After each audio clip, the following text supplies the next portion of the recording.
날씨가 엄청 화창해졌습니다. 날씨가 엄청 따뜻해졌어요. 이제 뭐 겨울 다 가는 것 같습니다. 내일 모레가 설이죠? 2월달이 다 가고 있네, 아주 벌써. 세월은 참 빠르죠? 뭐, 세월은 세월이고요. 우린 우리죠. 우리에게 시간은 지금밖에 없습니다. 이게 우리의 철칙 같은 거죠. 우리에게 시간은 지금밖에 없어요. 그 우연히 유튜브를 보다가 어느 수녀님 이야기가 나오더라고요. 관심 있는 분은 이미 알고 있을 겁니다. 이분이 100세 지나서 돌아가셨는데 돌아가실 때까지 강의도 하시고 그리고 돌아가실 때까지 다른 수녀하고 소통하시고 이름 다 기억하시고 농담하고 이렇게 지내셨대요. 그리고 100세 지나 돌아가셨죠. 근데 이 수녀원의 수녀들이 다 뇌를 어느 연구기관에 기증했어요. 일종의 치매 연구하는 기관이죠. 치매 연구하는 기관에 뇌를 다 기증했어요. 그래서 이 수녀님 돌아가셨는데 뇌를 해부했죠. 뇌를 해보니까 이 수녀님은 치매 중증 환자였어요. 뇌 구조상 치매 중증 환자였어요. 해마도 완전히 쪼그라들어 있었고 뇌도 녹아 있었죠. 거의 녹아 있다고 표현하더라고요. 뇌가 거의 녹아 있었어요. 근데 전혀 치매 증상 없이 100세를 사셨어요. 왜 그렇게 살았냐라고 연구진이 그분이 살아왔던 걸 해보면은 수녀님이 집단상을 했으니까 아침에 1시간 정도 기도하시고 내가 얼핏 기억하기로는 묵선이라고 했던 것 같아요. 일종의 좌선하시는 거죠. 그러니까 뇌를 쉬는 거예요. 그리고 80세까지 강의하셨대요. 그것도 계속 뇌를 쓰는 거죠. 그리고 집단생활을 하셨으니까 계속 말을 하셨어요. 그것도 뇌를 쓰는 거죠. 그리고 성당에 화당 같은 거 가보셨죠? 나름 운동하시는 거예요. 몸을 움직이는 것도 뇌를 많이 쓰는 거예요. 이렇게 생활 패턴 자체가 뇌를 엄청 많이 쓰는 생활 패턴이다 보니까 뇌의 뉴런 구조가 복잡해져 가지고 하나가 끊기면은 다른 걸 연결하고 또 하나가 끊기면은 다른 걸 연결하고 해서 뇌가 거의 녹아 있는 상태에서도 물리적으로는 뇌가 완전 녹아 있어요. 그런데도 아무런 증상 없이 사람들 이름 다 기억하고 마지막까지 농담하고 그렇게 사셨다고 합니다. 그러니까 뇌를 활발하게 하는 것, 그게 치매 예방에 굉장히 좋다는 거죠. 근데 그것 들으면서 생각나는 게 뭐냐면, 내가 이 법회를 죽을 때까지 해야겠는데, 이거 그냥 생각입니다. 그래 한다는 게 아니고요. 내가 이 법회를 죽을 때까지 해야 되나? 왜냐하면 내가 하는 법문 있잖아요. 법문, 이거 완전히 생짜배로 만들어내는 거예요. 앉아서 이 순간 만들어낸 이야기들이죠. 굉장히 창의적이고 아마 내 뇌에 많이 과부하 걸릴 겁니다. 여러분이 하는 인터뷰, 어떨 때는 말이 안 되는 것도 많고요. 말이 안 되는 거, 그거 내가 순간적으로 와자자작 맞춰가지고 말 되게 해서 대답합니다. 뇌에 엄청 큰 과부하 걸려요. 그래서 내가 이렇게 법회를 계속 하면은, 이거 정말 난 절대 알츠하이머 안 걸리겠는데? 이런 생각을 하게 됐습니다. 그리고 나가서 여러분들 수행하죠. 수행 그 자체가 마음을 쓰는 것, 마음은 내 의지하고 있으니까 수행하는 그 자체, 그게 마음을 쓰는 것, 곧 뇌를 쓰는 겁니다. 뭐가 일어나고 있지? 이건 뇌 쓰는 거예요. 관심 갖는 것, 이건 뇌 쓰는 겁니다. 이렇게 뇌를 많이 쓰는 거죠. 그리고 인터뷰 하시는 분들, 특히 인터뷰 하시는 분들 생각났어요. 인터뷰 하시는 분들 아마 마음 한구석에 인터뷰를 꾸준히 해오신 분이라면 인터뷰를 해야겠는데 라는 약간의 의무감이 들고요. 이게 마음에 있어요. 이것도 마음의 에너지고요. 그게 수행하는 데 힘이 되고요. 인터뷰 할 거야 라고 수행하는 것과 인터뷰 안 하시는 분들은 그런 이유가 충분히 있다고 내가 이해합니다. 일방적으로 인터뷰 하는 쪽을 중심에 두고 이야기하고 있는 겁니다. 인터뷰 해야겠다 이 마음 자체가 마음이 힘이 돼요. 이건 내가 수행하면서 절실히 느꼈죠.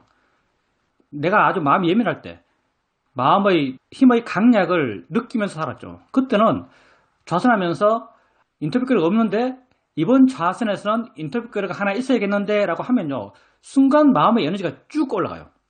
이게 느껴집니다. 순간 마음의 에너지가 쭉 올라가요. 그러면서 알아차림을 강하게 한다고 느껴져요. 알아차림 하는 힘이 더 강해져요.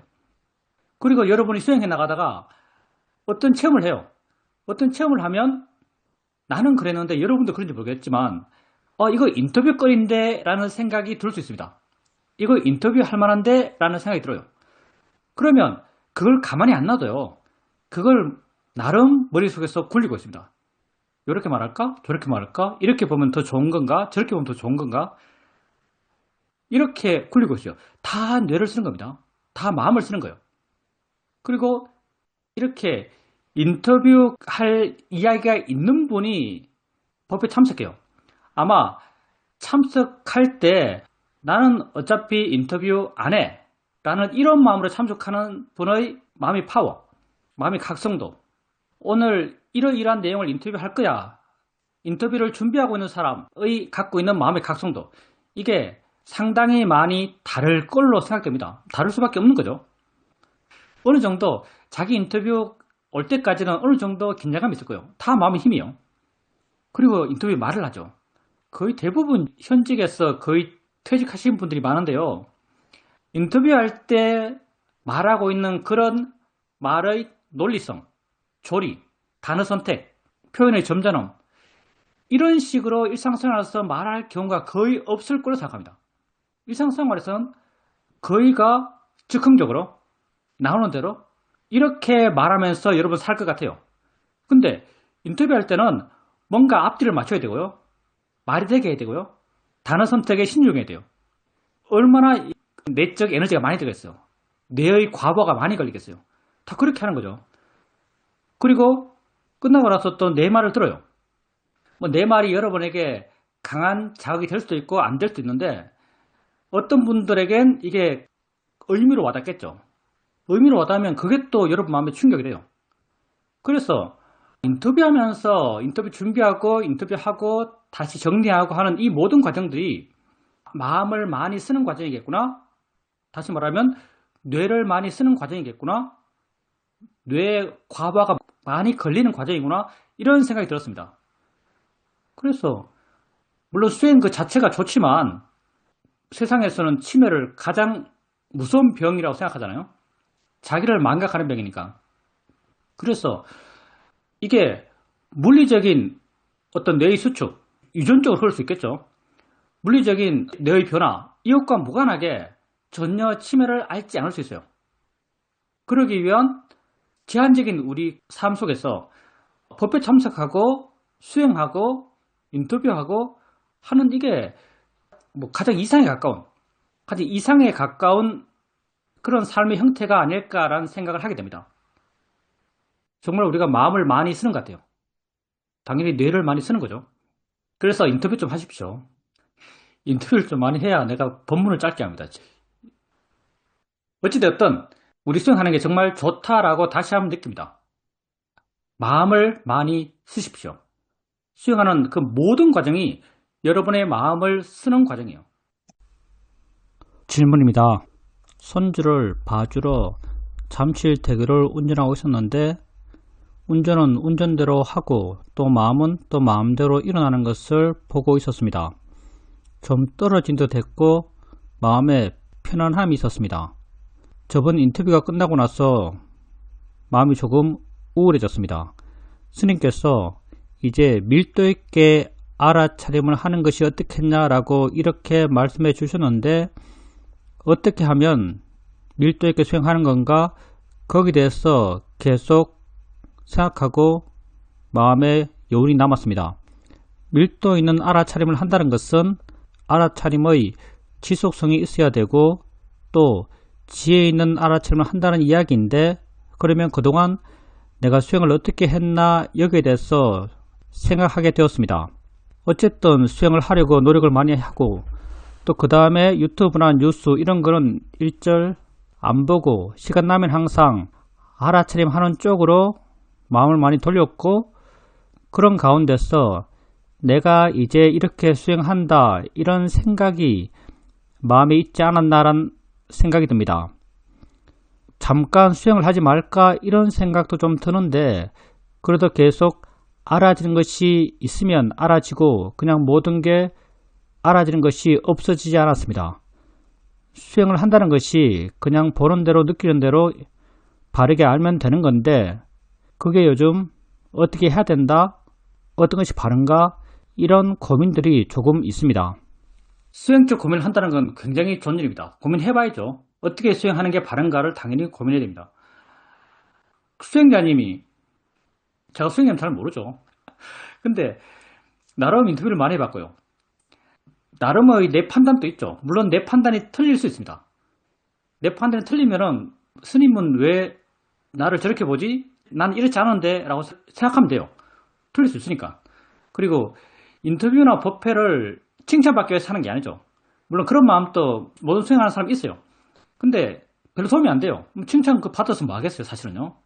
지적받고 모자란 점을 대해서 이야기 듣고 문제의식을 느끼고 새롭게 자기를 한번 다른 각도에서 한번 봐보고 이게 더 큰 이익일 걸로 생각합니다.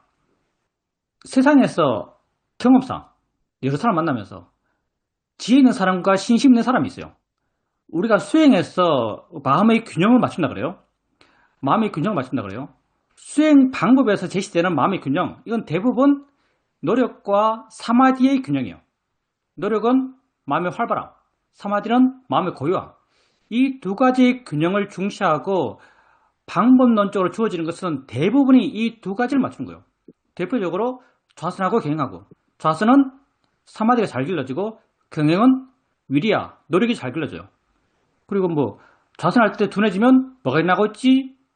이것도 둔해졌다, 그는 사마디에 빠져 있는 것이고 뭐가 일어나고 있지? 이건 마음에 관심을 키우면서 노력, 활발함을 키우는 거예요.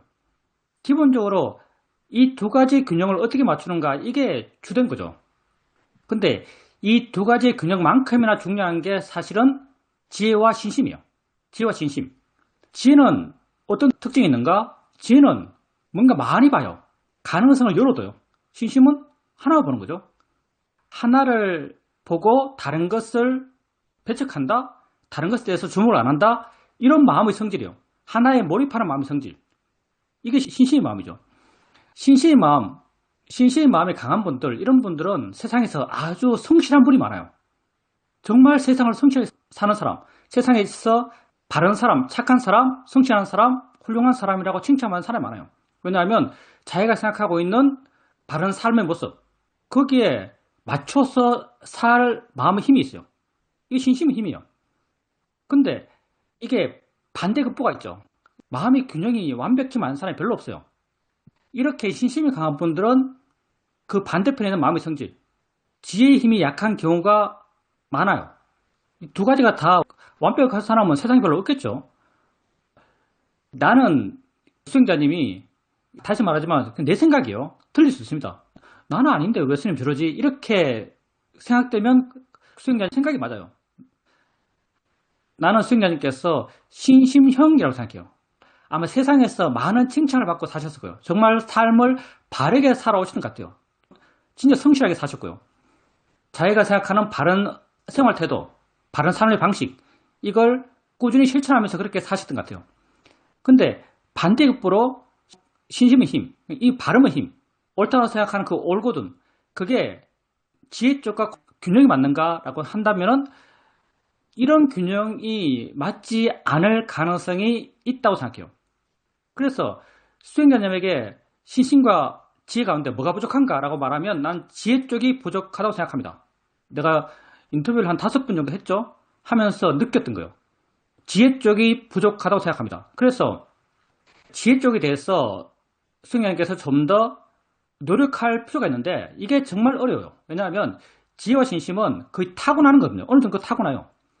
꾸준하게 지속적으로 해나가는 과정 속에서 알게 모르게 조금씩 변해가요. 근데 우리가 외형적인 노력으로 해나가는 방법도 완전히 없지는 않죠. 대표적으로 이 법회, 이 시험의 수행과 관련된 사회도 법문집을 읽는 것. 법문집이 다 지혜의 내용입니다. 그 법문집을 좀 정독하는 것. 정독하면서 그게 어떤 의미인지 마음에 한번 새겨보는 것. 그게 다 마음에 지혜의 씨앗을 뿌리는 겁니다. 그리고 수행해 나가면서 법의 방향의 질문들, 소리 들으면서 소리에 대해서 한번 관심 가져보는 것. 우리가 소리를 모르거든요. 우리가 듣는 걸 몰라요. 매 순간순간 경험하지만 들음이 뭐지? 어떻게 듣지? 하면 몰라요. 이렇게 자기의 현재 법에 대해서 한번 관심 가져보는 것. 질문을 통해서 관심 가져줘요. 생각을 하면서 마음이 어떻게 생각하지? 이렇게 관심 가져보는 것. 난 수행자님이 이렇게 지혜 쪽에 좀 포인트를 두면서 이런 노력을 하면서 하는 것이 어떨까라는 생각을 해봅니다. 사이도 법문집을 읽는 건요, 이해하기 위해서이기도 하지만요, 관심 갖기 위해서요. 그리고 수행자님에게 어떤 지혜가 있다면, 내 현재에 대해서 어떤 지혜가 있으면 사이도 내용이 다 그런 지혜를 언어적으로 표현한 것이니까 그게 또 내 마음에 와닿아요. 그게 다 지혜를 확인한 거고요. 그리고 관심 갖는 것, 그리고 아래층 이어지는 것, 참 이거 스스로 알기 힘든데요. 수행자님이 이제 내 입장입니다. 그냥 대충 판단하는 내 입장이요. 내 입장에서는 수행자님께서 지혜 쪽이 부족하다고 느껴지고요. 그쪽에 대해서 한번 고민해 보십시오. 이러저러한 방법을 해야겠죠.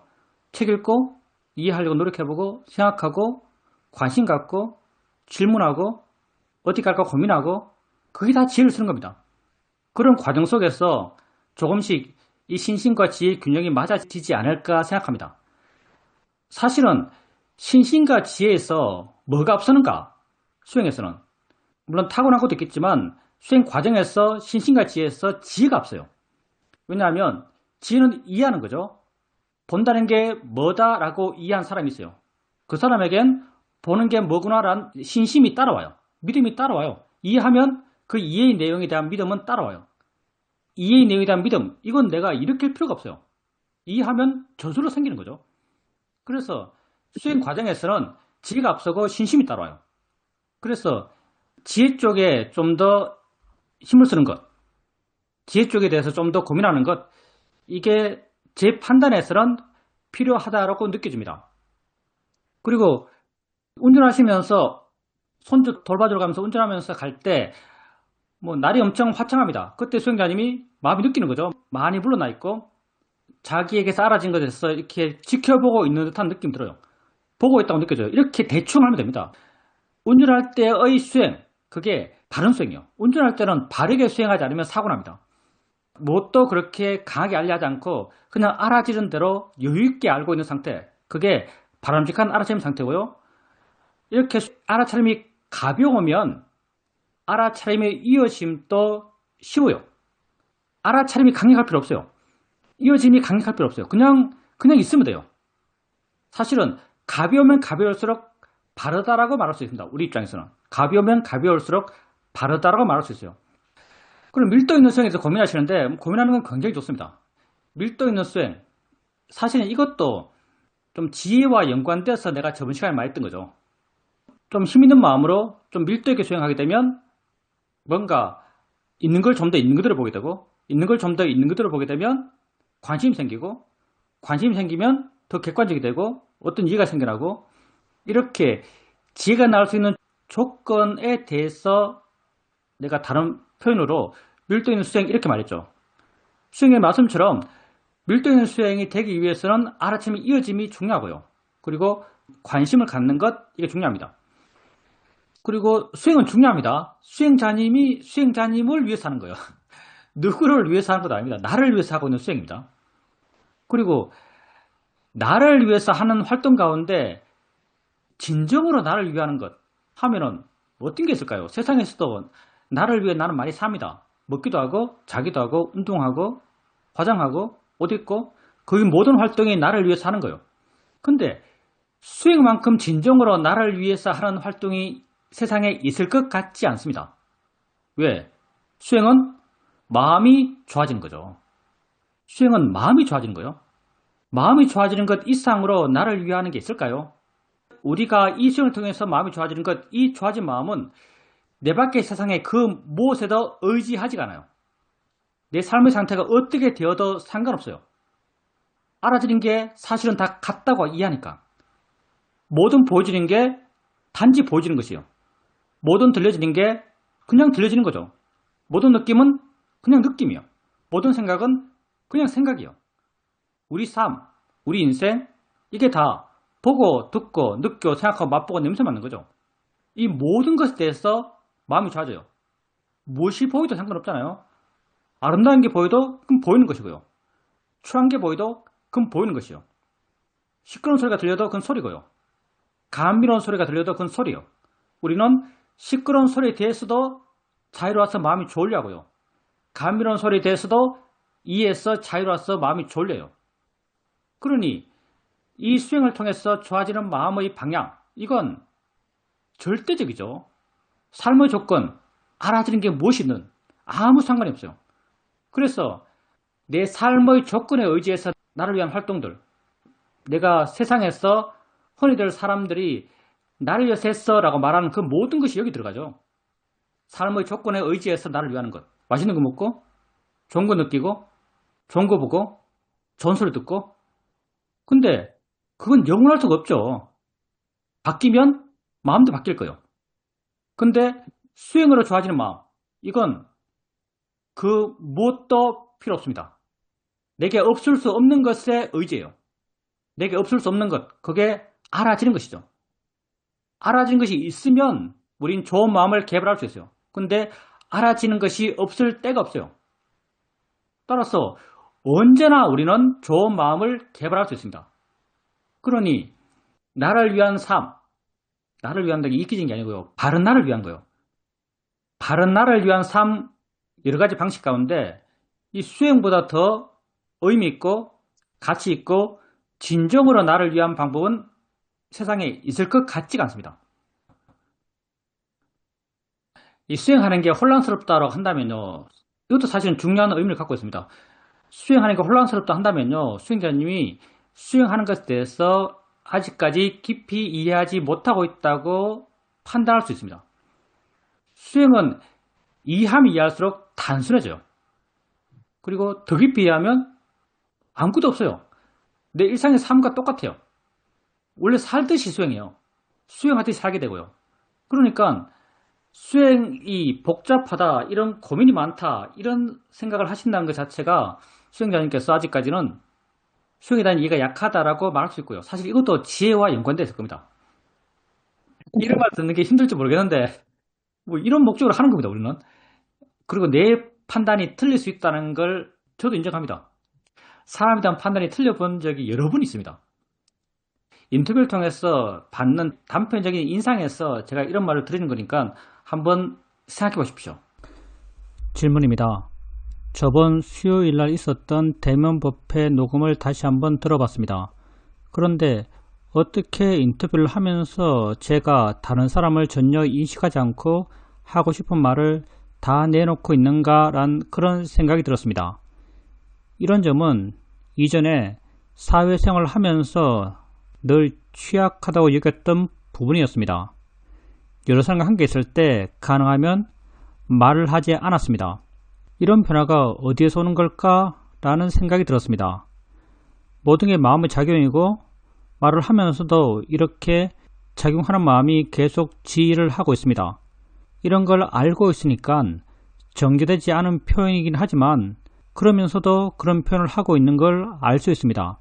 알면서도 그렇게 전달하려고 하는 전체적인 흐름이 먼저이고 그런 표현들이 부분적으로 그 안에 묻어 들어가서 내 스스로 약간의 표현적 어색함은 전혀 문제 삼지 않고 있었습니다.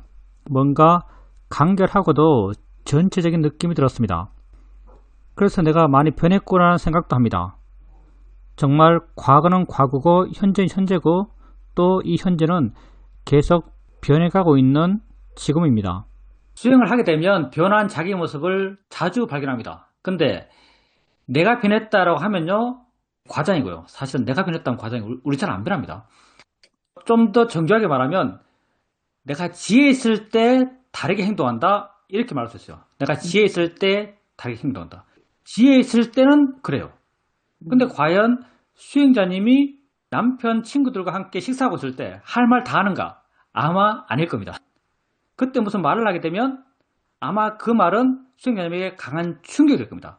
돌아오는 길에 계속 생각할 거예요. 그때 어떤 단어를 잘못 선택했다고 판단된다면 그게 계속 생각날 겁니다. 왜 그런가? 그때는 지혜가 없기 때문이에요.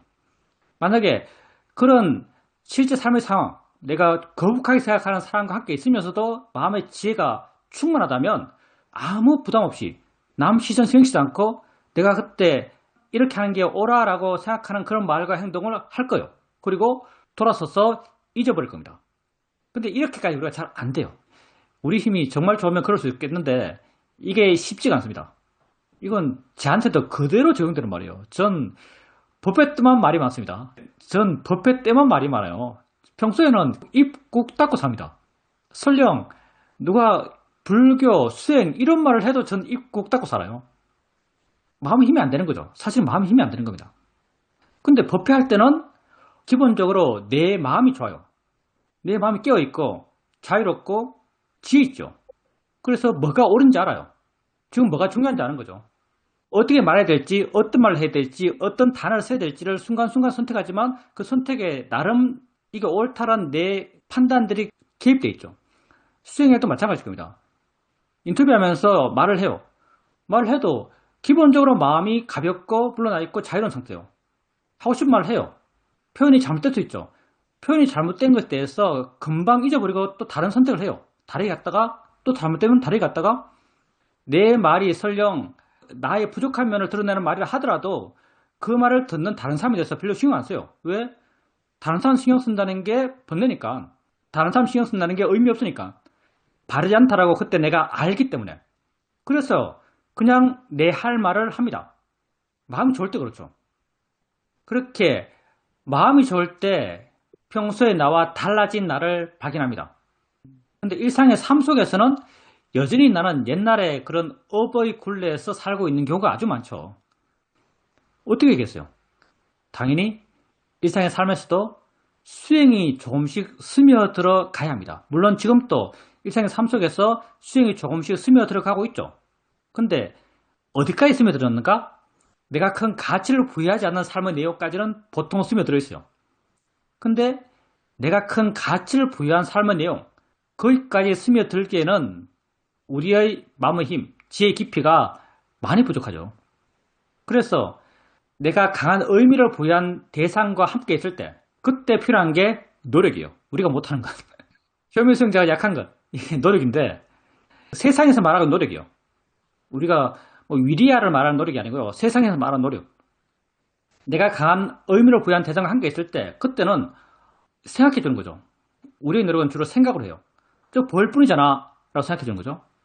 마음에서 뭔가 이렇게 움츠러든 마음, 위축된 마음이 있으면 마음이 이렇네 라고 하면서 그것을 작용으로 이해하는 마음을 일으켜요.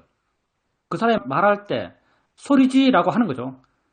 이런 노력의 결과로서 조금 마음이 풀어지고요. 조금 마음이 물러나고요. 조금 마음에 여유가 생길 겁니다. 그리고 힘이 더 있다면 이 말은 해야지, 이 말 하는 게 옳아 라고 마음이 판단하는 그런 말을 할 수 있을 겁니다. 그렇게 하면 변화된 자신을 한번 만들어 보십시오. 질문입니다. 운전을 하고 있었는데 차가 좀 막혔습니다. 그렇지만 제가 가는 그 라인은 좀 뻥 뚫려 있었습니다. 내가 그걸 타면서 마음이 좋아한다라고 느껴졌습니다. 근데 그때 가는 길은 제가 훤하게 알고 있는 길이었습니다. 이렇게 가고 있는데 저 앞쪽이 파란불이었습니다. 잘못하면 저 파란불이 바뀌면서 못 갈 수도 있겠구나라는 생각이 들었습니다. 그때 앞에 택시랑 다른 일반 차가 가고 있었습니다. 전 택시에 바짝 붙이고 갔습니다. 근데 파란불이 주황색 불로 바뀌고 택시는 그냥 지나갔고 저도 그냥 지나갔습니다. 제가 이렇게 될 걸 예상하고 있었습니다. 그러니까 마음속에서 아싸 하는 그런 반응이 있었습니다. 판단 진짜 잘했다. 이렇게 반응하고 있는 마음을 지켜보고 있었습니다. 이런 반응을 보면서 이렇게 어린애 같은 그런 단순한 반응을 하는구나 라고 그렇게 알았습니다. 또 한 번은 딸과 함께 걷고 있었는데 딸이 일 때문에 스트레스를 많이 받아서 마음이 아주 부정적이었던 것 같습니다. 계속 부정적인 이야기를 했습니다. 제가 도서한 마음의 작용이 원래 그런 것이어서 계속 부정적인 말을 하는구나 라고 알았고 내가 특별히 뭐라고 해주는 게 크게 의미 있다고 느끼지 않아서 그냥 듣고 있었습니다. 그리고 나중에 너의 마음이 그렇게 안 좋을 때 마음이 막 뻗쳐가서 부정적인 내용을 끌어오고 계속 부정적인 걸 키운다. 그러니까 잘 한번 생각해봐라. 이렇게 말해줬습니다. 우리가 수행을 하게 되면 마음이 떨어지게 되고 자유로워지고 덜 반응하고 객관적으로 보게 되고, 이게 우리가 변해 나가는 삶의 방향인데, 이런 것을 전혀 모르는 사람의 삶을 생각해 보니까 참 안타깝다, 이런 느낌이 그때 좀 들었습니다. 인터뷰를 할 때는 가끔 내가 어떤 일을 하고 스님께서 내 인터뷰 내용에 대해서 함께 공감할 때가 있고, 나는 아주 강하게 임팩트 있게 이해했고 감동적으로 느꼈는데, 그걸 말씀드려도 스님의 공감이 전혀 없을 때가 있습니다.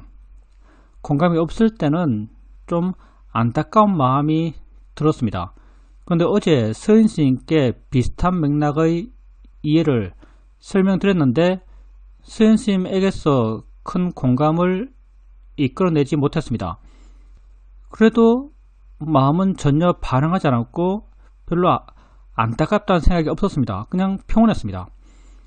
그걸 보면서 이제는 그냥 나는 나고 스님은 스님이고, 스님의 말씀이 내게 도움되면 도움되는 부분을 취하고, 그게 내 마음의 새로운 이해의 가능성을 높이고 그렇게 도움받으면 되는 것이구나 라는 게 마음에서 어느 정도 정리가 되는 것 같습니다.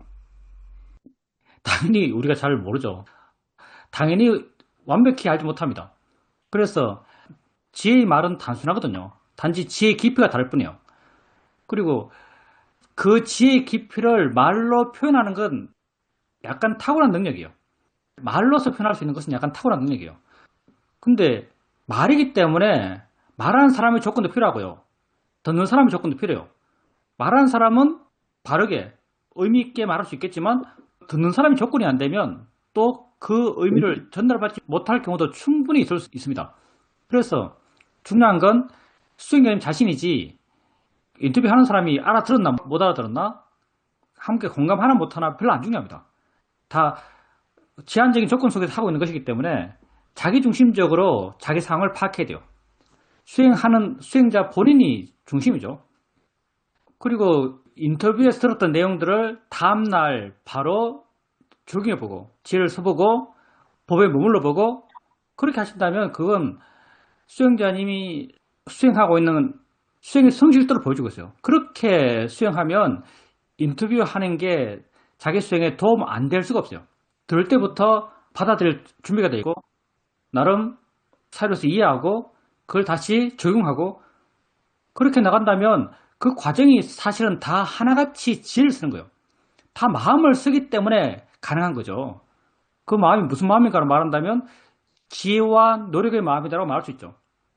그러니 인터뷰하고 인터뷰 듣고 하는 그 모든 것들이 수행님 자신에게 아주 큰 도움이 되는 노력의 방향이라고 말할 수 있습니다.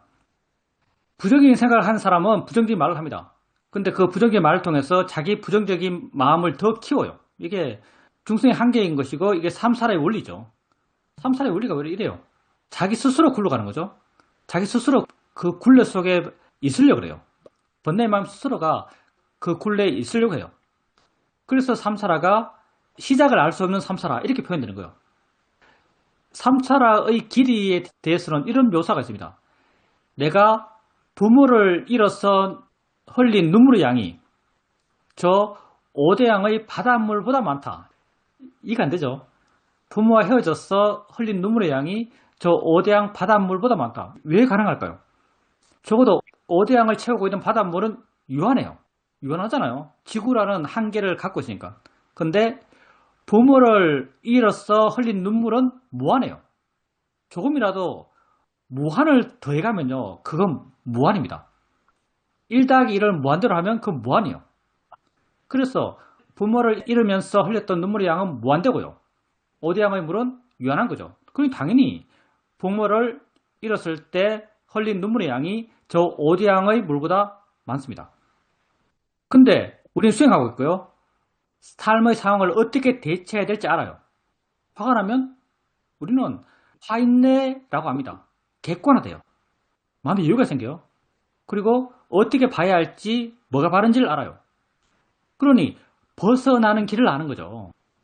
마음이 지 에너지대로 그냥 가고 있는 그걸 맹목적으로 따라가지 않는 사람들이요.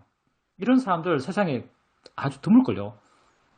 마음이 흘러가는 걸 맹목적으로 따라가지 않는 사람이요.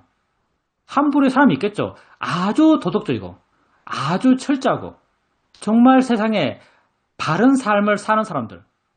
세상에 위인이 별로 없을 거라고 나는 생각하는데 위인이라고 부를 수 있는 사람들, 바름을 채워가고 있는 사람들, 이런 사람들이 있을 수 있겠죠. 철저하게 자기를 통제하고 바른 방향에만 자기를 놓아두는 사람, 나쁘다고 하는 걸 모든 걸 정말 쳐내는 사람들, 이런 사람이 있을 수 있어요. 이렇게 철저히 도덕적인 사람, 과연 이런 사람이 있을지 의심스럽긴 하지만 순간적으로 도덕적인 사람이 있긴 하니까 아마 철저히 도덕적인 사람도 있을 수 있겠죠. 이런 사람들은 마음이 따라가는 걸 안 따라가는 사람이에요. 도덕이라고 하는 잣대를 갖고 그걸 눌러서 이겨내는 사람이죠. 근데 정말 어려울 것 같고요. 가끔은 질 겁니다. 그리고 이렇게 누르는 사람이 가끔 지게 되면요. 그 지는 게 폭발적이에요. 그냥 생각이지만 아마 모든 걸 다 놓을 수 있는, 모든 걸 다 버릴 수 있는 그런 상태에 빠질지도 몰라요. 세상에 도덕으로서 마음의 에너지를 극복하는 사람 정말 드물 거고요. 저는 없을 것 같아요, 사실은요. 우리는 어떻게 해요? 우리는 지혜로서 마음의 에너지를 극복해요. 근데 우리가 해보고 있잖아요. 해보니까 우리가 압니다. 이게 돼요. 이게 됩니다. 화냈을 때 마음이 화내네 라고 알면은 뭔가 많이 물러나고요. 화의 마음에 대해서 영향받는 게 줄어들어요. 화가 시킨 걸 안 하고요. 심지어는 화 없을 때 마음이 아주 따뜻할 때 할 법한 말과 행동을 해요. 마음에 전혀 지배받지 않죠. 마음의 에너지에 대해서 완전히 벗어난 그런 삶을 만들어가고 있어요. 이렇게 수행할 줄 아는 사람이 이것을 전혀 모르는 사람의 삶의 형태.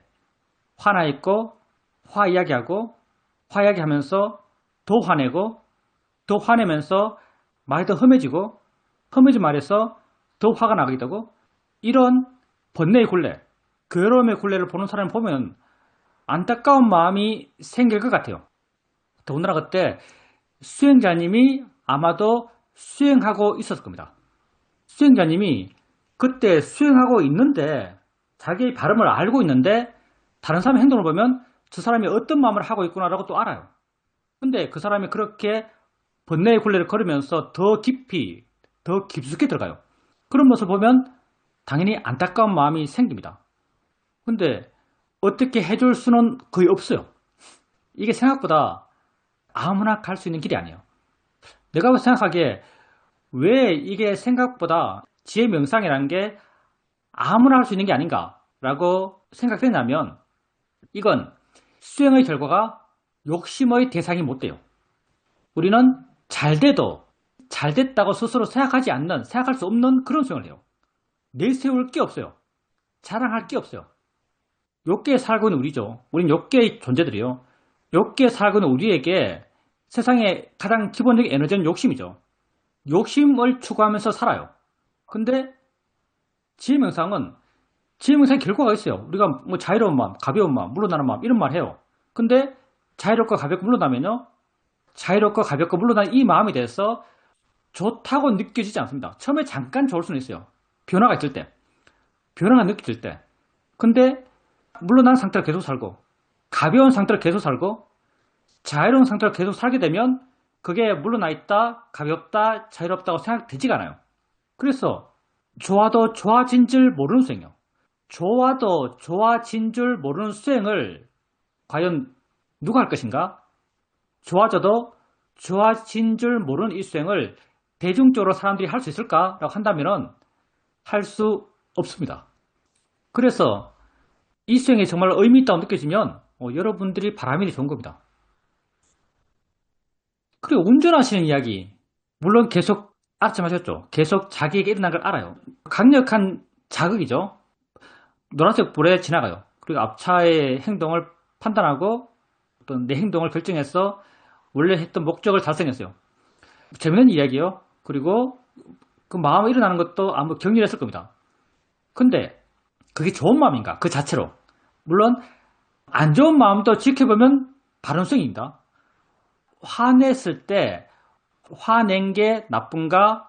화내는 걸 아는 게 좋은 건가? 라고 말한다면 우리는 보통 화를 설령 내더라도 화내는 걸 아는 게 좋다 이렇게 말해요. 일어나는 거 별로 신경 안 써요. 근데 이제 만약에 일어나는 것을 한번 생각해 본다면 그때 그렇게 행동하는 게 옳았을까? 그런 마음이 드는 게 옳았나? 라고 말한다면 제 입장에서는 옳지 않은 마음이라고 말하겠어요. 왜냐하면 마음이 아주 긴장했거든요. 앞차가 어떻게 할까라고 마음이 걱정하고 있어. 긴장하고 있어. 마음이 좀 딱딱해요. 그렇게 긴장하고 딱딱하니까 자기 생각도 됐을 때 마음이 환해요. 만약에 평온한 마음, 우리가 세상에 가치가 있어요. 이 사거리를 지나가는 게 좋아, 옳아, 내게 도움돼 라고 생각할 수 있어요. 그렇지만 그렇게 지나가기 위해서 마음이 긴장한다면 이건 바람직하지 않죠. 가치는 있지만 가치가 꼭 돼야 된다 이건 바람직하지 않아요. 가치까지 없어야 되는 건 아니에요. 빨리 지나가면 좋죠. 그렇지만 꼭 지나가야 해 이런 마음이 마음을 긴장시키고요. 이건 번뇌고요. 사실은 마음이 괴롭습니다. 그래서 수행자의 마음이 기본적으로 그냥 주황색 불이 되면 서면 되지 이런 마음이 기본적으로 깔려 있었다면 따라가면서도 뒤에 붙을 수 있죠. 뒤에 붙어서 가면서도 마음이 이렇게 여유 있었을 거예요. 그리고 주황색 불이 되었을 때 앞차가 설령 지나가더라도 그때 어떻게 할지 모르겠어요. 그때는 이렇게 할 수도 있고 저렇게 할 수도 있는데요. 따라가더라도 여유 있는 마음으로 따라갈 수 있고요. 서더라도 미련 없이 설 수 있을 겁니다. 이게 사실은 좀 더 바람직한 마음 상태죠. 물론 우리가 세상에서 바람직한 마음 상태가 항상 될 수 있는 건 아니고요. 그 차선책이 이제 마음은 조건 따라 그걸 생겼으니까 그걸 알고 있는 것, 이게 그 차선책이라고 할 수 있습니다. 질문입니다. 요즘 제가 생각할 때 제 마음 상태가 굉장히 좋은 것 같습니다.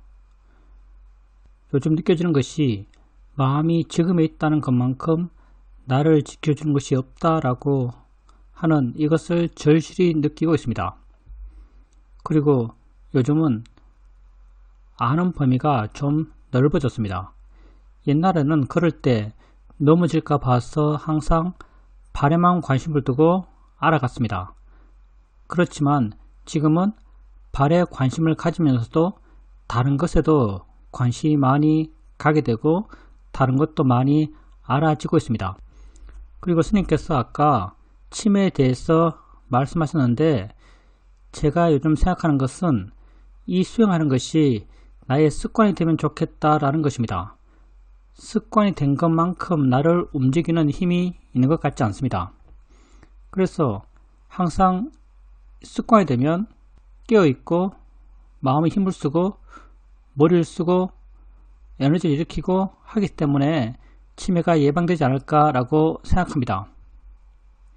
그래서 항상 내에 관심 갖고 내게 일어난 걸 알아가고 이게 습관이 된다면 이 습관이 나를 지켜주지 않을까라고 생각합니다.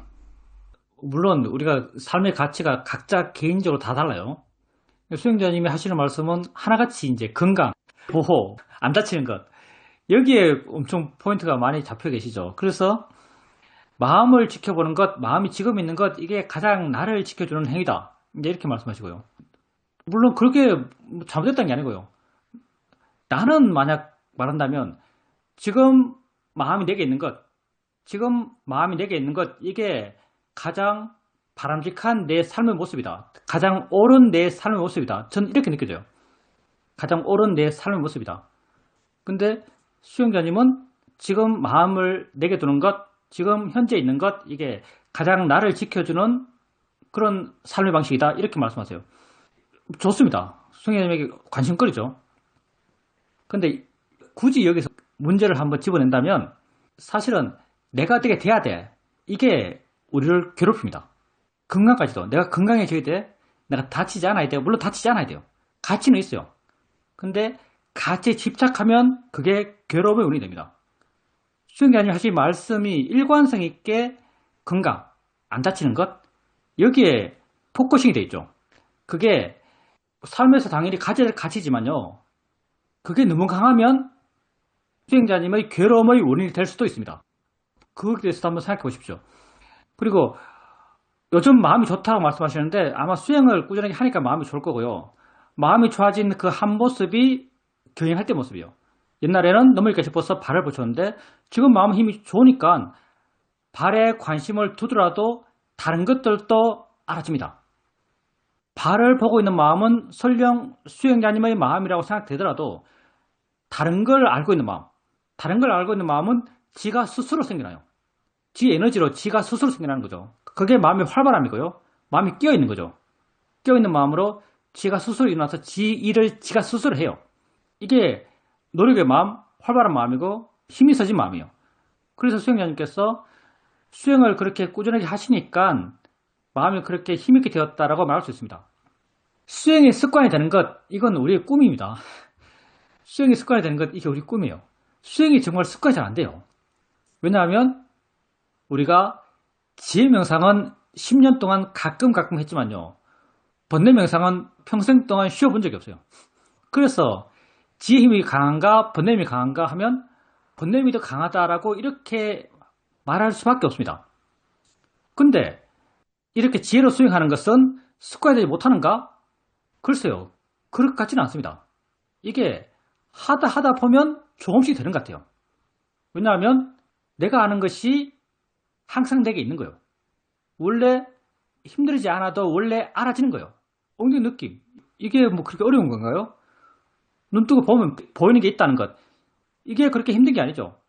그래서 수행이 습관이 되기 위한 조건들이 사실은 굉장히 단순해요. 이 순간 깨어 있으면 돼요. 이 순간 정신 차리고 있으면 돼요. 물론 평소에도 정신 차리고 있다고 사람들이 생각하겠지만 그때 정신 차리면 다 대상을 향해서 정신 차리고 있어요. 내 밖을 향해서 정신 차리고 있는 거죠. 근데 이 정신 차림은 내 안을 향해서 정신 차리고 있는 거예요. 내 안을 향해서 정신 차리고 있는 이게 습관이 될 수 있는가? 이게 습관이 되려면요. 마음에 뭐가 있어야 되냐면 이렇게 있다는 것에 대한 이해와 관심이요. 현재에 대한 이해와 관심. 있다는 것, 이건 모든 걸 포함해요. 보면 있음, 들으면 있음, 느끼면 있음, 생각이 있음, 이 모든 걸 포함하는 거죠. 이런 있다는 것, 현재, 존재, 이런 것에 대한 이해와 관심이 있으면 이게 조금씩 습관이 돼요. 이해와 관심은요, 동기는 양면 같습니다. 이해가 있으면 관심이 따라와요. 그래서 이런 이해와 관심을 생기게 하기 위한 우리 수행적 방향성은요, 쉽지 않은 법을 알아가는 거예요. 우리가 아는 마음, 왜 그렇게 강조하는가? 아는 마음. 아는 마음이 가장 법답게 이해할 수 있는 수행의 대상이기 때문에 우리가 그렇게 아는 마음을 강조합니다. 작용으로, 성질로, 있는 걸로 가장 법답게 이해할 수 있는 수행의 대상이기 때문에 우리가 그렇게 아는 마음을 강조해요. 이렇게 아는 마음을 이해하고 아는 마음이 조금 일반화되고 그게 보는 마음으로 확장되고 듣는 마음으로 확장되고 느끼는 마음으로 확장되고 그러면서 아는 마음에서 안다는 관념이 약해지고 듣는 마음에서 듣는다는 관념이 약해지고 느낀다 해서 느낀다는 관념이 약해지고 순수한 작용, 이름 없는 순수한 작용, 순수한 있음. 이건 해 나가다 보면 자연스럽게 이렇게 나갑니다. 왜냐하면 아는 마음을 아는 마음으로 이해하려는 노력이 약해지고 보는 마음을 보는 마음으로 이해하려는 노력이 약해지고 느끼는 마음을 느끼는 마음으로 이해하려는 노력이 약해져요. 노력이 없으면 마음에 관념이 붙지 않습니다. 아는 마음에서 안다는 관념이거든요. 느끼는 마음에서 느낀다는 관념이에요. 듣는 마음에서 듣는다는 관념이에요. 이렇게 관념이 약해지면서 순수한 있음, 순수한 현재, 그렇게 알아가게 되면 자연스럽게 있다는 것이 어떤 건지에 대한 이해가 생기고요. 있다는 것에 대한 신기함이 생겨나요. 이렇게 이해와 관심, 이해와 신기함이 생기면 마음이 날 잘 안 떠나요. 아주 무겁게 하는 게 아니고요. 그냥 아주 가볍게 가벼운 관심, 가벼운 이해가 있으면서 마음이 잘 안 떠납니다. 그러면서 수행이 조금씩 습관화돼요. 단지 관념에 머물면서 수행이 이렇게 습관이 될 수 있을까라고 한다면 굉장히 어려울 거로 생각합니다. 왜냐하면 관심이 안 생기거든요. 관념은요, 신기할 게 없어요. 저 벽, 저 신기할 게 뭐 있겠어요. 평생 봐왔던 벽이요. 엉덩이 느낌. 이게 신기할 게 뭐 있겠어요. 근데 느끼는 마음이 어떻게 느끼지? 이런 신기함이 생깁니다. 벽을 보면서 마음이 변해? 뭐지? 이런 신기함이 생겨요.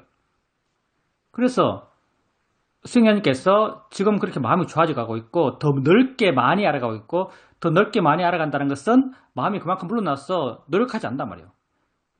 여러 가지를 안다는 것은요, 아무것도 알려지 않는단 말이에요. 아무것도 알려지 않기 때문에 여러 가지가 알아져요. 이렇게 여러 가지가 알아진다면 그만큼 마음이 많이 물러나는 것이고요.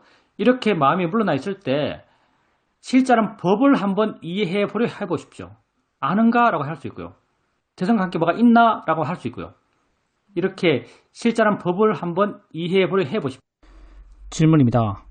저번에 제가 스님에게 마음이 괴로울 때, 무기력하고 힘들 때, 뭐 하기 싫고 괴롭다라고 말씀드렸습니다. 그리고 그때 환경을 한번 바꿔보자 이런 마음을 갖고 운동을 하러 갔다라고 했습니다. 내가 감사한 게 뭐냐면 이번에 운동하면서 느낀 건데 좌선할 때만큼 그 헬스장에서 운동할 때 알아차림이 잘 된다는 것입니다. 내 몸에 어디에 힘이 들어가고 어떻게 움직이고 이런 게 아주 잘 알아차림 되면서 재미있습니다. 그러다 보니까 하루가 아주 쉽게 흘러가고 있습니다. 우리가 지혜명상 하고 있잖아요. 지혜명상 하고 있을 때 지혜명상의 바른 방법을 한번 적용해 보고 방편적인 방법을 쓰세요. 그러니까 마음이 안 좋을 때 운동하러 가는 것 이건 약간 방편적인 거예요. 환경을 바꿔주는 거죠. 마음을 활발하게 만드는 거예요. 근데 그보다 더 근본적인 접근, 수행적 접근은 뭐냐면요. 약간 우울한 마음이죠. 약간 둔해진 마음, 우울한 마음이 있어요. 이렇게 우울한 마음이 있을 때 한 번만 시도해 보는 거예요. 마음이 우울하네? 마음이 우울한 일을 하고 있는 거예요. 마음이 있어서 우울한 게 아니고요. 우울한 것 그게 마음이에요. 우울한 일을 하고 있는 것 그게 마음이죠. 마음이 우울하네? 라고 한 번 보는 거예요. 약간 힘있게 봐보세요. 마음이 우울하네? 마음이 뭔데 우울하지? 라고 한 번 해보세요. 그리고 운동을 하십시오. 질문입니다.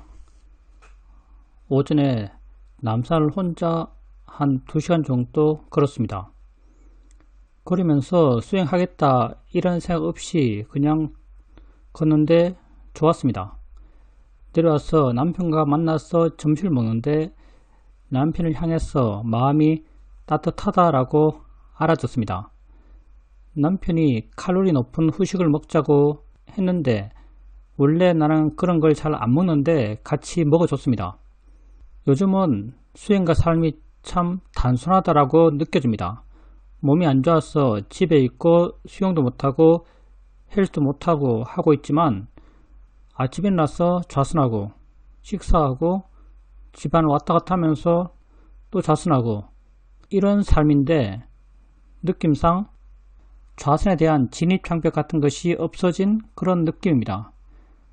내가 수행해야지 라는 그런 마음을 내는 것이 아니라 그냥 그게 되는 그런 느낌이 듭니다.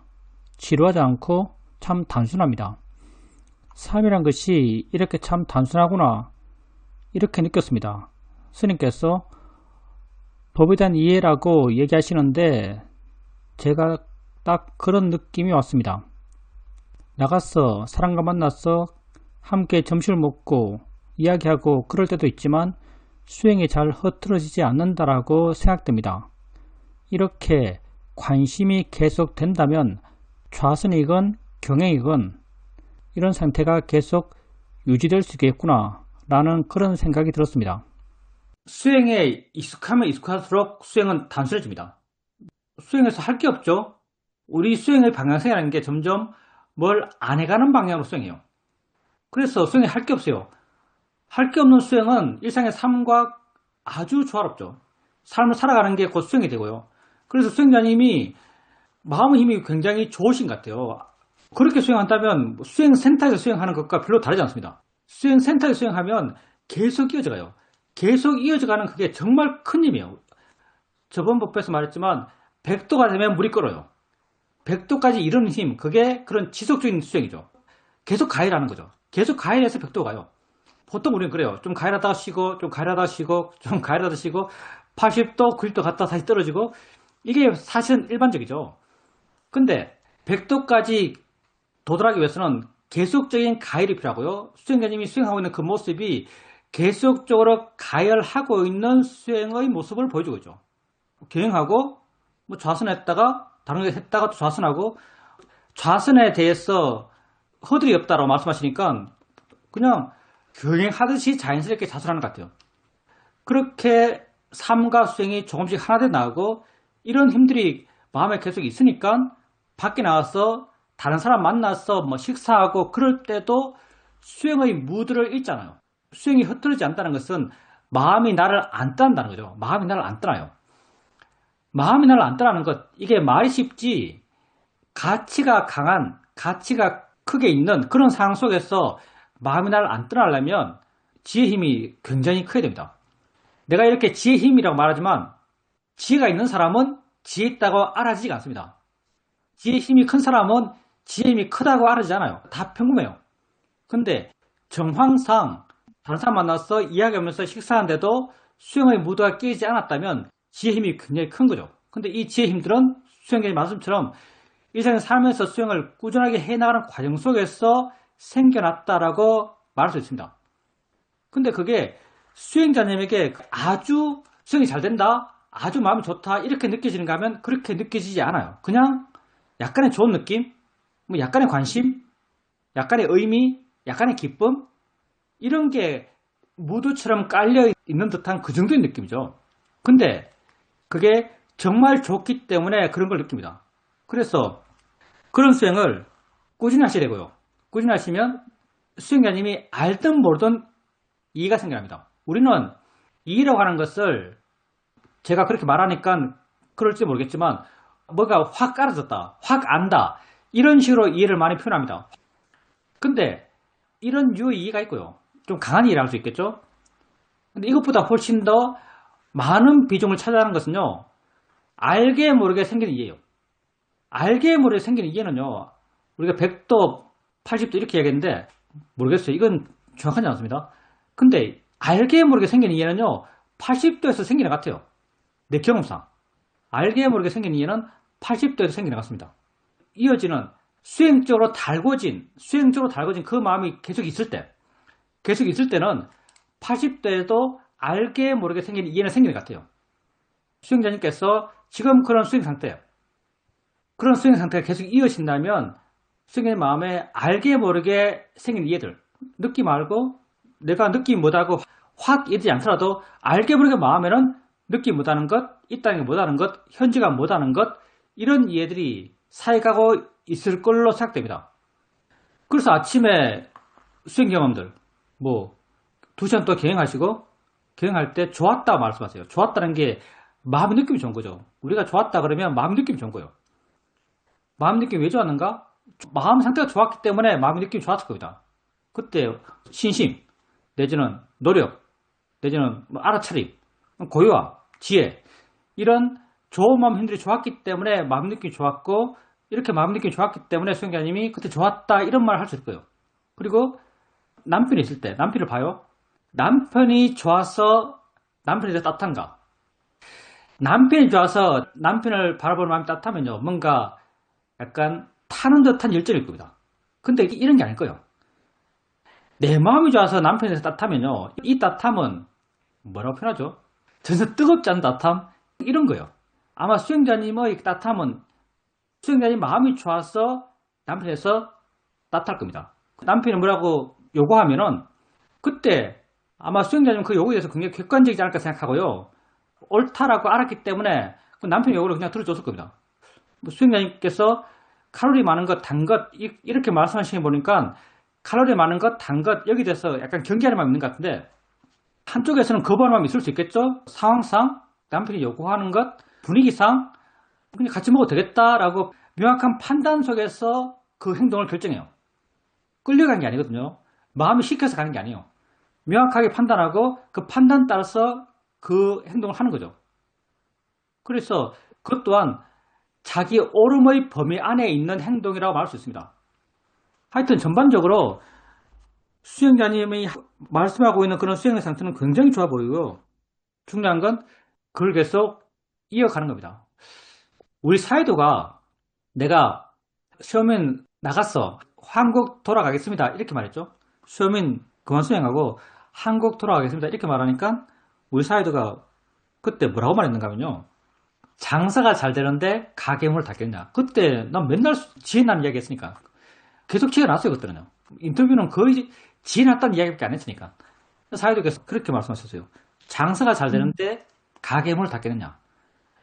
수행자님이 지금 하고 있는 그 말씀이요. 사실은 장사가 잘 되는 가게를 표현하고 계신 거예요. 장사가 잘 되는 가게. 그래서 가게문을 열고요. 계속 장사를 하셔야 됩니다. 질문입니다. 지난주에 다른 사람과의 관계 때문에 어려웠다라고 말씀드렸습니다. 선생님께서는 마음의 가치가 높은 그런 것에 대해서 마음이 딱딱해지고 긴장하고 그래서 어떤 문제가 생겼다라고 말씀하신 것이 마음에 남았습니다.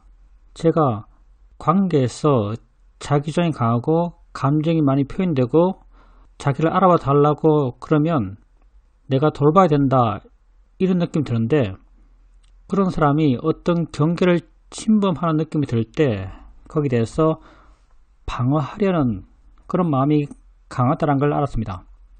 제가 들어주고 대부분은 무마하고 좀 위로해주고 달래주고 하는 그런 포지션이었는데 최근에 와서는 그런 것을 하고 싶지가 않아졌습니다.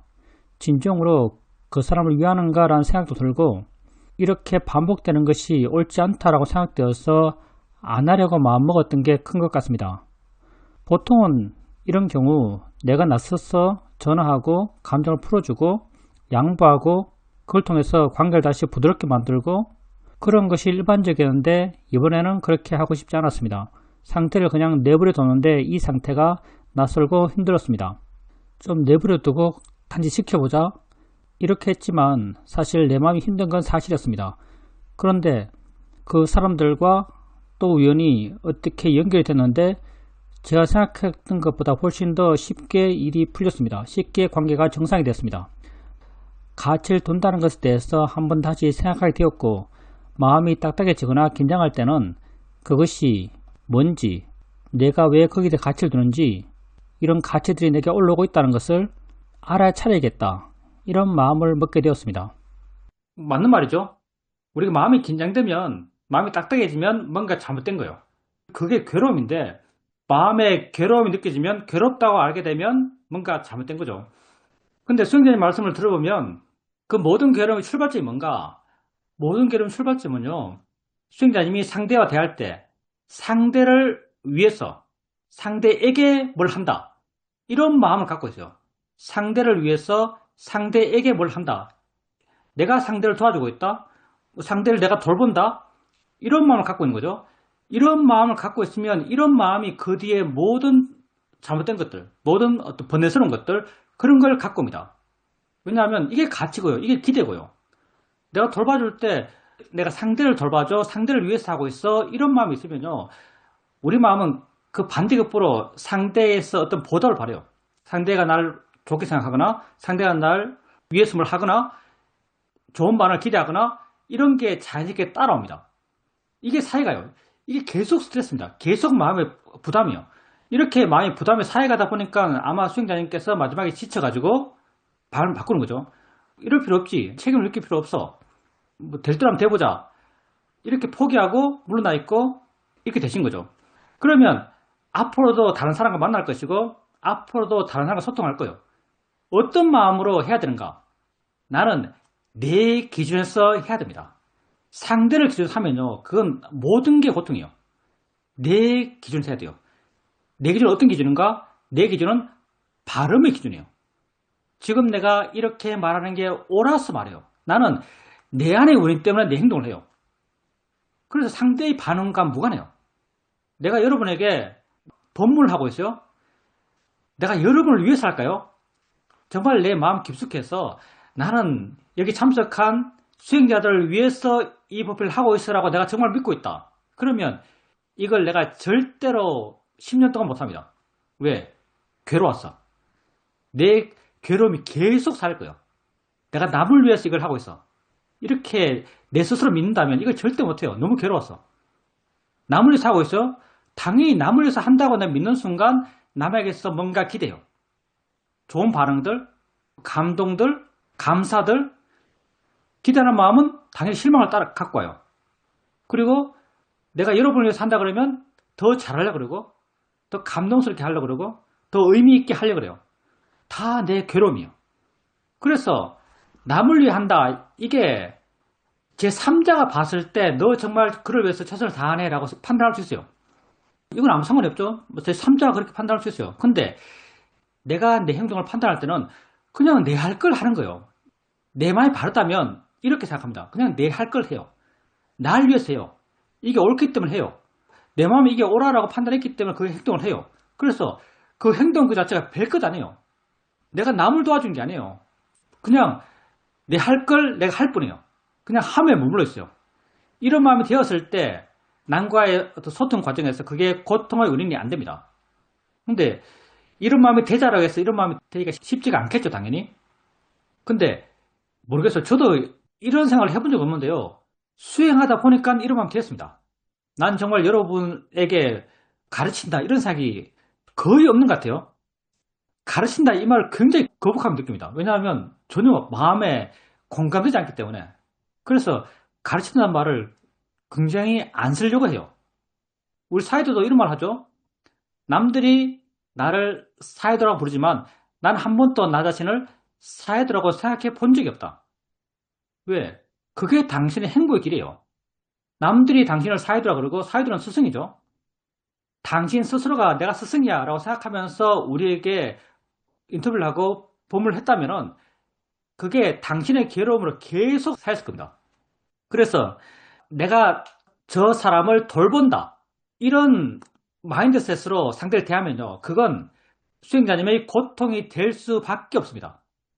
그 순간순간 판단하고 그 순간순간 행동하는 거예요. 그때 그 상황에서 이렇게 말하는 게 옳아, 이런 옳음에 대한 판단은요, 자유로운 마음이 생깁니다. 그때 그 말을 하고요, 이렇게 행동하는 게 옳아 라고 판단되면 그때 그 행동을 하는 겁니다. 그리고 하고 나서 잊어버리는 거죠. 바른 마음을 하게 되면 잊게 돼요. 왜? 가치가 없으니까, 의미가 없으니까. 이렇게 되었을 때 그로부터 자유롭고요, 내 몸에 행복하고요, 이렇게 자유롭고 행복한 마음은 더 그에게 도움되는 사람이에요. 그래서 타인과 대할 때 자기를 기준으로 말하고 행동하십시오. 이기적인 자기가 아니고요, 마음이 좋은 자기, 지혜로운 자기, 자유로운 자기예요. 자유로운 자기를 기준으로 그렇게 행동하고 말하는 그런 수행자가 되십시오. 질문입니다. 요리를 준비하면서 감자를 볶고 있는데 가볍게 알아차림 되면서 요리할 때 이렇게 가볍게 되네 라고 생각했습니다. 근데 불현듯 이런 작용은 어떻게 끝나지? 어떻게 알지? 이런 생각이 들었습니다. 그러니까 순간 뭔가 좀 복잡해지는 것 같습니다. 근데 불현듯 아, 내가 전혀 모르는구나, 진짜 내가 모르는구나, 이런 생각이 들면서 울컥해졌습니다. 이것은 내가 전혀 몰랐고 앞으로도 전혀 모를 것 같은데 왠지 마음이 굉장히 기뻤습니다. 울컥해서 눈물이 주르륵 났습니다. 그때 내 마음의 느낌은 아주 좋다라고 느껴졌습니다. 내가 수영을 하고 있고 주위에 계속 좋다라는 이야기를 하는데 그게 사람들이 보기에는 제가 안 변해서 그런지 수긍하는 사람이 없습니다. 요즘은 제가 마음이 좋기 때문에 좀 가족들에게 이야기를 많이 합니다. 명상에 대해서 좋더라고 이야기를 많이 하니까 아이들이 엄마는 아빠가 낚시에 대해서 자꾸 이야기하면 좋겠냐 이렇게 말하는 겁니다. 남편도 취미생활 이런 것은 각자 알아서 하는 거지 이렇게 말합니다. 순간 마음이 아주 나빠졌습니다. 낚시랑 수영이 같은가 이런 생각이 들었습니다. 남편이 별로 바뀌는 것도 없는데 너무 강요한다 이런 말을 합니다. 나는 아주 좋고 그렇지만 가족은 바뀌는 걸 모르고 그런 것에 대해서 오늘 약간 고민에 빠졌습니다. 여기서 아마도 주위 사람들한테 야, 너는 수행하니까 정말 사람이 달라졌네? 이런 말 듣는 사람이 아무도 없을 겁니다.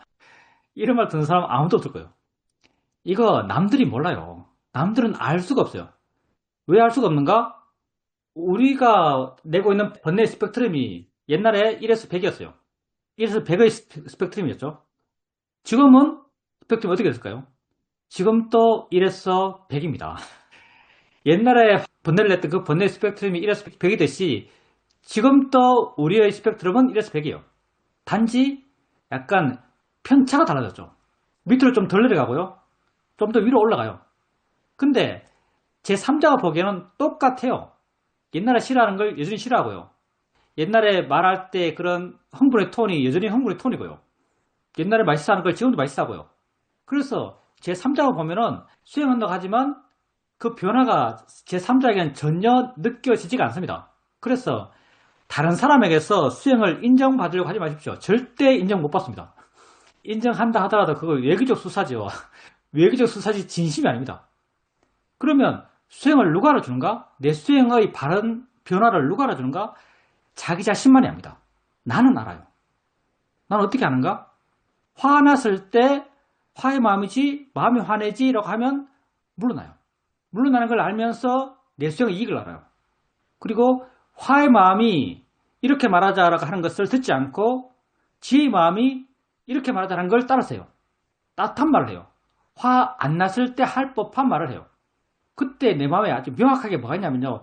이게 오라라는 오름에 대한 확신 같은 게 있어요. 이런 오름에 대한 확신을 느끼면서 내가 그 말을 해요. 그런 자기를 알면서 달라졌다라고 스스로 알아요. 그 말을 듣는 사람은 몰라요. 그 말을 하는 나만 압니다. 그래서 수행을 통한 변화, 이건 나만 아는 거지 다른 사람은 알 수가 없어요. 다른 사람에게서 내 바른 변화를 알아주기를 기대하지 마십시오.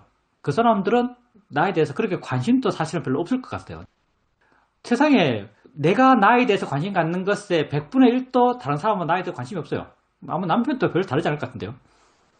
그래서 날 그렇게 세밀하게 살피지도 않습니다. 우리는 아주 세밀하게 살피죠. 화났을 때 화에 대한 내 마음의 태도가 어떻지 이것 하나 살피고 있어요. 이것 사실은 얼마나 예민해요. 얼마나 세밀한 거예요. 이 세밀한 하나하나에서 내 변화를 확인합니다. 그래서 내가 변하는 것, 이건 나만 알고요. 남들이 알지 못해요. 그래서 남들이 나의 변화를 알아줄 걸 기대하지 마십시오. 모릅니다. 그리고 낚시와 수행, 객관적인 시각에서는 똑같죠. 낚시와 수행은 취미활동이랑 똑같은 것 같습니다. 수행하지 않는 사람에게 이건 취미활동이죠. 여기 대해서 그렇게 열받을 필요 없는 것 같습니다. 그리고 수행을 이야기하는 것, 다시 말하지만 지혜명상은요 아무나 할 수 없습니다. 너무 우리 잘났다는 이야기인지 모르겠지만 지혜명상은요 아무나 하지 못해요. 결과가 없어요. 결과가 내게 알아지지 않는 결과예요. 좋아져도 좋아질 줄 몰라요.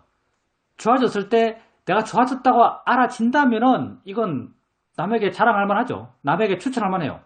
근데 좋아져도 좋아진 줄 몰라요. 그러니까 세상의 시각에서는요 결과가 없어요. 결과가 없는 수행이에요. 결과가 없는 수행인데 이거 남에게 어떻게 추천하겠어요? 남에게 이런 설득을 할 능력은 대충 다 보통 없습니다. 그래서 우리 수행을요 남에게 의지를 일으켜서 나누려고 하지 마십시오. 이게 모르겠어요. 이게 맞는 말인가 저도 잘 모르겠습니다. 우리 사이도 사실 이렇게 말하더라고요. 우리 사이도도 다른 사람에게 이 수행 이야기 하려고 하지 말아라. 그 사람이 물으면 말해줘라. 이런 말 합니다. 그 사람이 물으면 말해줘라. 그 사람이 묻지 않는다는 것은 관심이 없다는 거죠. 관심이 없는 사람에게 이렇게 결과 없는 수행을 이야기해봐야 안 통할 겁니다.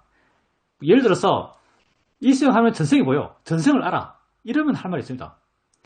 결과가 드러나는 것, 결과가 있는 것, 이런 수행은 남에게 할 말이 있어요. 근데 우리 수행은요 결과가 없습니다. 결과가 알아지지 않기 때문에 결과가 없다라고 말할 수 있어요. 결과 없는 수행은요 남에게 할 말이 없어요. 그래서 이건 나만 아는 수행입니다. 좋아진 걸 나만 아는 거예요. 이 수행이 좋다는 걸 나만 아는 거예요. 여러분이 다 기본적인 바라밀들 이런 게 있어서 좋은 마음의 성향들 이런 게 있어서 이렇게 결과 없는 수행을 하고 있는 것이고 결과 없는 수행에 관심이 있는 거예요. 보통 사람이 이런 데 관심이 있을 리가 없죠. 이 수행하면 하늘 날아. 그러면 할 겁니다, 사람들. 이 수행해도 네 스스로 좋아졌다고 느껴지는 게 아무것도 없어. 이런 수행을 누가 하겠습니까? 할 사람은 하는 거예요. 그래서 우리 수행을 남에게 말해줄 필요 없습니다. 공감 안 됩니다. 그냥 내가 좋아서 내가 하는 수행이죠. 요리를 하면서 이거 어떻게 하라 어떻게 하라라고 마음이 줄만합니다. 복잡해지죠. 복잡해진다는 것은 뭔가 마음에 이 질문에 대한 답을 원할 때 마음 복잡해져요. 아는 게 뭐지? 어떻게 하는 거지? 알아채기 뭐지? 어떻게 알아채할 수 있는 거지? 이렇게 질문했을 때 그 답을 구하는 마음이 있으면 아주 복잡해요. 근데 수행자님께서 어느 순간 아셨죠? 답이 없다는 것. 이거 알 수 없네? 내가 모르네? 앞으로 아무리 수행해도 알 수 없겠네? 알 수 없다는 것. 이런 어떤 마음이 결론이 나요. 그러면 마음이 단순해집니다. 마음이 단순해지면서 뭔가 마음에서 이의가 생긴 것 같아요. 그렇게 한다는 게 단지 관심 가지면서 안다는 게 어떤 건지 어떤 의미가 있는지 어떤 가치가 있는지가 마음에 이해되지도 모르겠어요. 그래서 아마 이렇게 마음이 울컥해졌을 겁니다. 모든 질문이 똑같아요. 답을 구하지 않습니다. 답 나오는 게 바람직하지 않습니다. 사실은 바람직하지 않아요. 답 나온다 하더라도 그게 정답이 아닌 경우가 많아요. 우린 단지 관심 갖고 단지 계속 알려고 할 뿐입니다. 그렇게 단지 알려고 하십시오. 질문입니다. 오늘 인터뷰를 안 할래 했는데 다른 분이 하는 인터뷰를 듣고 저랑 너무나 유사해서 인터뷰를 하게 되었습니다. 뭐가 공감되냐 하면은 저도 수행하면서 수행하기가 싫다 이런 마음이 생겼습니다. 그렇지만 주변에 여러 가지가 있고 알아지는 것이 자연스럽게 있기 때문에 또 수행을 안 할 수가 없습니다. 저도 이런 상태가 몇 번 있었고 요즘 또 그렇습니다. 수행하기 싫은 마음이 드는 이유는 세상에 번뇌가 많은데 수행에서 또 번뇌가 하나 더 얹어지는 느낌이 있기 때문입니다. 왜 수행에 대한 번뇌가 하나 더 생기는가 하면은 수행을 잘하고 싶은 마음 때문에 수행을 하고 있는데 수행이 생각보다 잘 안되니까 그게 저에게 번뇌가 되는 것 같습니다. 물론 답은 알고 있습니다. 결과를 바라지 말고 이해를 목적으로 단지 하는데 몰면 된다. 이렇게 말하지만 제 성향이 뭔가 결과 지향적이기 때문에 시간이 지나면 또 마음이 경직되고 번뇌에 빠지고 또 슬럼프에 빠지는 것 같습니다. 이론적으로는 수행하기 싫어하는 마음은 결과를 바라기 때문이고 원하는 대로 안 되기 때문인데 거기에 대한 대처는 어찌되었든 매 순간순간 알아차림을 하는 것이다. 이렇게 알고 있습니다. 수행자님이 스스로 답을 다 알고 계시니까 별로 할 말은 없어요. 정답을 알고 계시니까요. 그렇게 실천만 하면 됩니다. 치우면 다 알아냈겠죠. 만만치 않으니까 우리 알아내 못된 겁니다.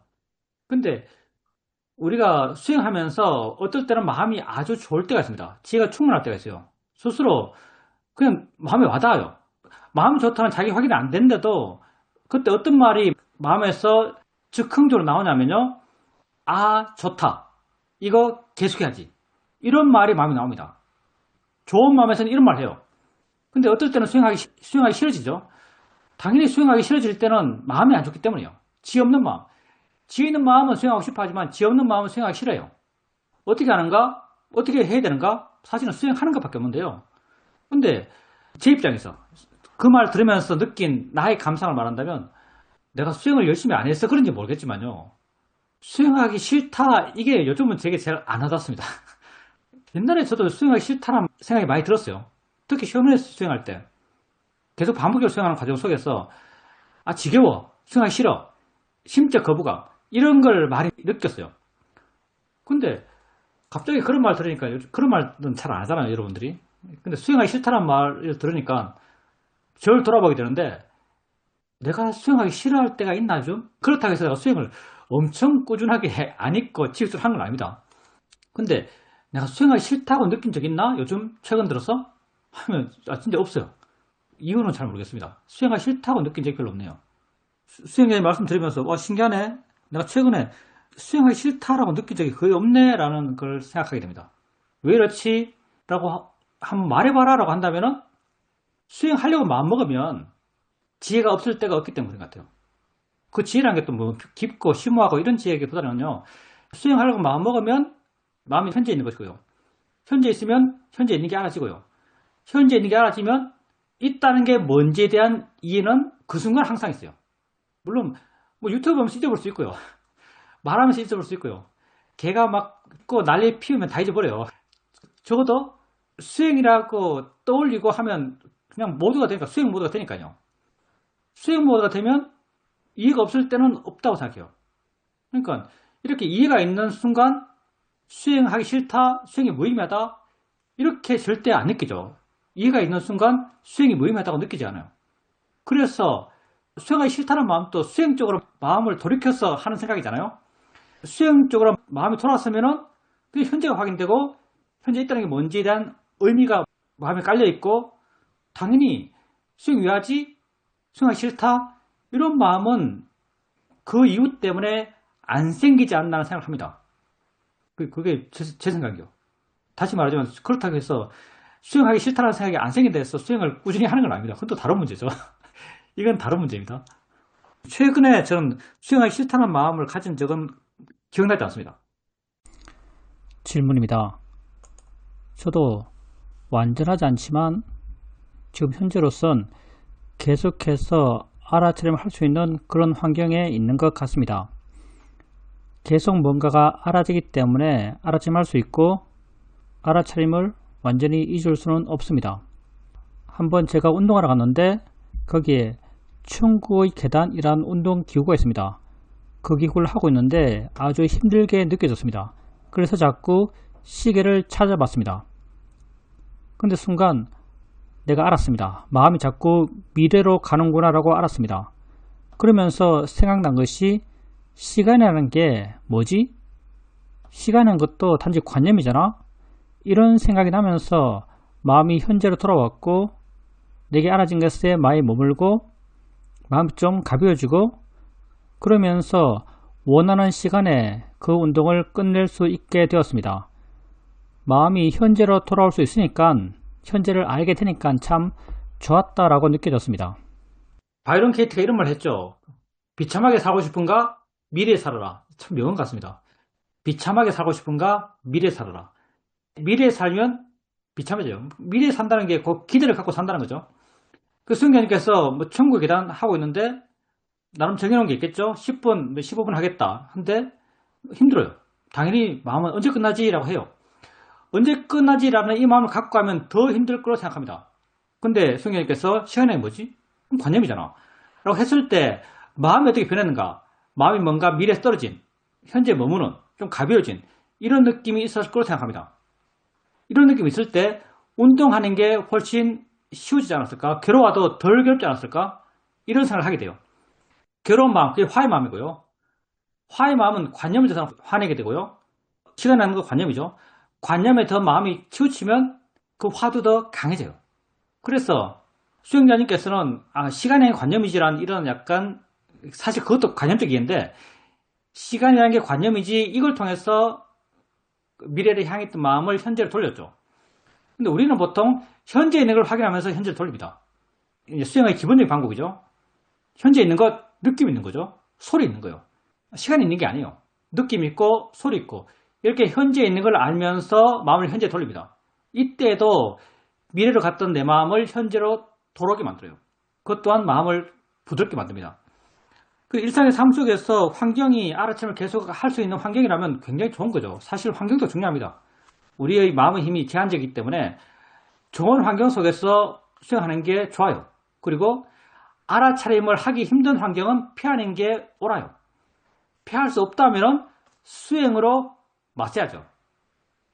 피할 수 있는 걸 굳이 찾아서 두들겨 맞을 필요는 없습니다. 피할 수 있으면 피하되, 피할 수 없다면 그걸 수행으로 대체하셔야 됩니다.